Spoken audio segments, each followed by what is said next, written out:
Bill, on that part 6? Oh, hi. We're actually on part 6 tonight. Um, and Ernest has said he's got something he wants to talk to us about. And we're going to talk about ways to fix things. Okay, yes. And he's got some examples that, with his children, and then I've got some examples that I've used with juveniles for years. I'm going to rush through this and make it kind of fast because we only got a short time and I want to get it in. So it's like, okay, I have a granddaughter that's great-granddaughter, excuse me. She's 2.5 and she's got this attitude. To be exact, it's exactly like her mother's. It's very, very crappy. But I have a daughter, and my oldest daughter is studying to be a child psychologist. But what happened, we went to Chicago for Thanksgiving. We went in on Wednesday, and we didn't come back to Sunday. And I'm giving you that timeline because when we first got there, my great-granddaughter, tried to take the other kids' toys, and, she was just doing what she do, herd and stuff. And my sister sat down and said, we do not do that in this house. You can't take the toys from them. Actually, all of the toys are their toys. But you can play with any of them or all of them because you're just as important to me as any of the kids here. But you can't take their toys from them, and I'm not going to let them take their toys from you if you're playing with them, okay? And then they had a pot, and the pot had 2 little metal things in it. When you wet it, when the kids wet it, it would sing. When it sang, my sister would give them 2 M&Ms. And she was fine the whole 5-6 days we were there. Then we got back home. A day later, she was acting like that again. And it bugged me. I went to my therapist and I asked her, I said, why, what can I do to do that? And she said what it was the peace and tranquility in your sister's house that brings about that atmosphere. So now I do different with my granddaughter to make her put her in a better atmosphere. And that can go into her adulthood. Mm-hmm. Because we know, and we've talked about it in the past, that a lot of our childhood subconscious stuff stays with us. Mm-hmm. And as you were saying, before that, one of your daughters or your granddaughters liked confrontation. Right, she does. That's her mother. Well, that also is a way of getting attention. Mm-hmm. We've said when we were younger that any attention is better than no attention. Right. So I'm going to get attention one way or the other. Mm-hmm. The problem with that is if that works, then you can carry that with you all the way into adulthood. And not that you're going to become so dramatic, although you might. She does. When you get older and older and older, but you do adult little tantrums, adult little sulkings in the corners, adult ways to get attention because you know what's going to happen. Right. You're creating a comfort zone that you know the results. Right. People are going to feel sorry for you. Mm-hmm. They're going to get mad at you, but you know the results of what you can get. Right. And you know how to act. And a lot of that comes from our childhood. So if we know that or see that, or if you are brave enough or love someone enough, because we talked about be cruel to be kind sometimes. Right. To get behaviors that they learn to fit into society, not society fit into them. Mm-hmm. And that's really difficult to do sometimes.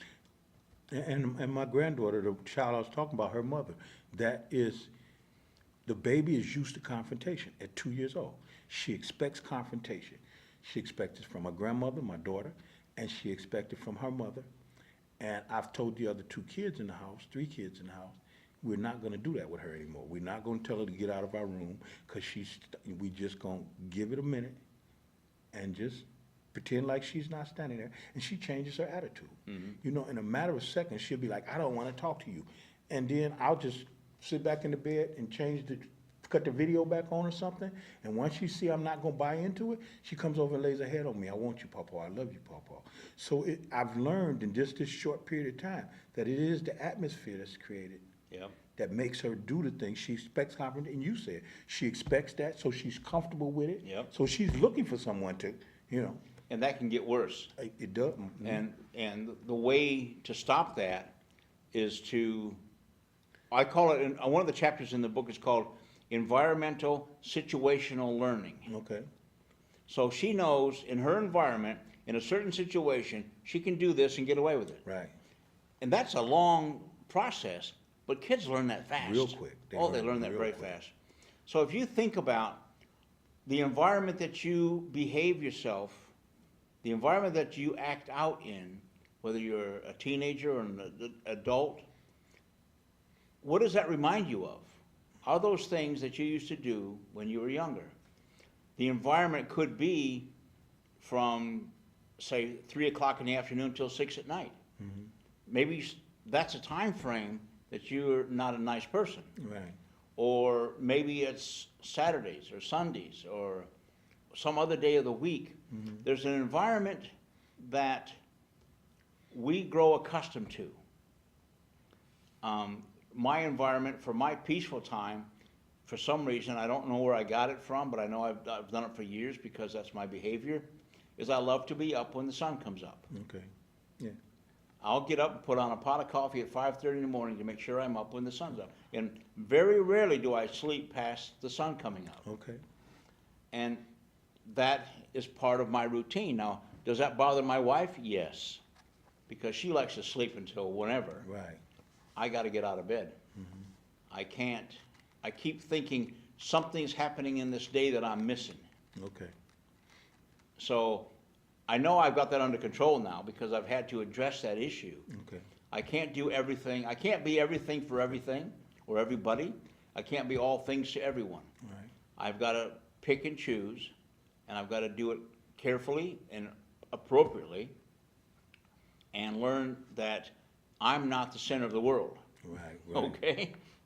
Because I think I created that center of the world around myself when I was very young, and now I watch other kids do it, like your granddaughter or your daughter, because your granddaughter's learning it from your daughter. From my great granddaughter learned it from my granddaughter, which is her mother. Oh, Yes. okay, wow. Yeah, and it's You a great. go back a couple of and, yeah. and the 18-year-old mother, which is my granddaughter, that is how she acted when her little sister was born.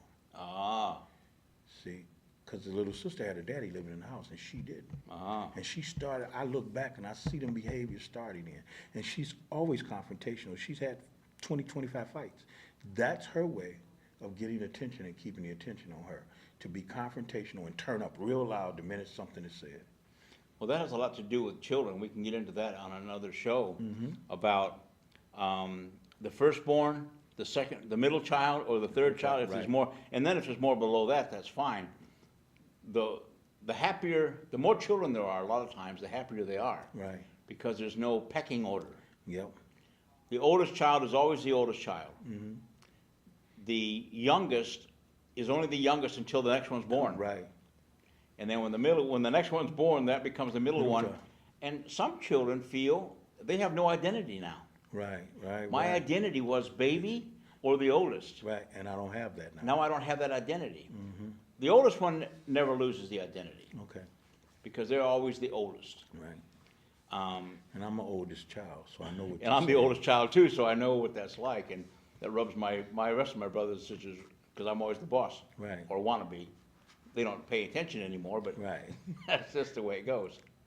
But yeah, raising children, I don't know how many parents actually sit down and think and discuss the age group of children, the oldest, the youngest, the middle age, the middle ones. And there's a difference if they're all girls, Or if or they're all boys, or if there's boys and boys, because the middle child, if it's the opposite sex of the older and younger, then they don't have that lack of identity, Right. Right. Okay. That makes perfect sense. okay? Because they're different. I'm a girl, my oldest brother and my youngest brother, sure, they're older and younger than me, but they're boys. Right. I'm a girl. Right. So there's no loss of identity there. If they're all boys or all girls, that middle child can really sometimes get confused and be lost for years and years and years. The baby gets the attention. The oldest one gets talked to a different way because they're the oldest. The middle child has got to get attention somehow. And I know you're correct, because we did a program at High Scopes. Me and Angie B. Key, we were running our youth program. And we wrote this program, how do you get kids to, when you bring cool kids together, how do you get them to interact. Right. Okay, right away. Yep. And it was, we did the oldest, middle, and youngest child, and we sit them in different corners and have them talk. And I'm going through this really quick, but we found out that the oldest children thought that the younger children got everything. The youngest child always thought the older children got to do everything. Yep. Okay, and the older children would talk about, well, they got to drive the Cadillac. Well, you know, I had to explain to them, when your family first started, they couldn't afford a Cadillac, so they had a raggedy station wagon. Now, you got to drive it, but you know, and we found by working with that there is a difference in the children. And, you know, that was one of the things we used when we got new groups of kids to get them together and communicate with each other.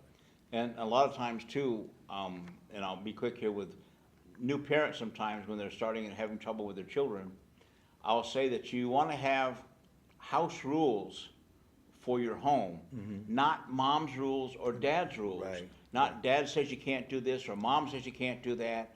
You have to have house rules for everybody. That includes mom and dad. Right. And the house rules vary depending on the age, because they change. You can't tell a 12-year-old to do what a 3-year-old does. Right, because they can't, and can't. So you got to have adjustable house rules. But these are the rules of this house. And that takes so much pressure off mom and dad.